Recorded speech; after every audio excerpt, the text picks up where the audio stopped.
ব্যবস্থা নিতে দেশটির নির্বাচন কমিশনের কাছে দাবি জানিয়েছে বিরোধীরা। বলা হয়, রাজস্থানে বিজেপির নির্বাচনী সমাবেশে মুসলমানদের অনুপ্রবেশকারী হিসেবে অভিহিত করেন মোদি।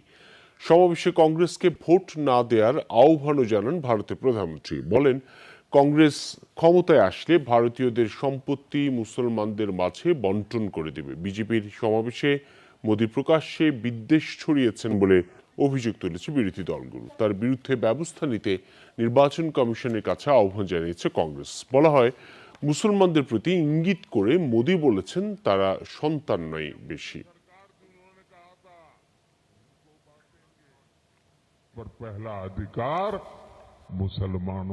কংগ্রেস মনে করে ভারতের সম্পদের উপর সবার আগে অধিকার মুসলিমদের। তার মানে তারা জনগণের সম্পদ জব্দ করে অনুপ্রবেশকারী ও যাদের সম্পদ বেশি তাদের মধ্যে বিতরণ করবে।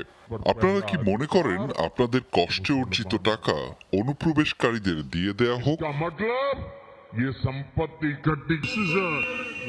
প্রধানমন্ত্রী খুবই অবমাননাকর বক্তব্য দিয়েছেন।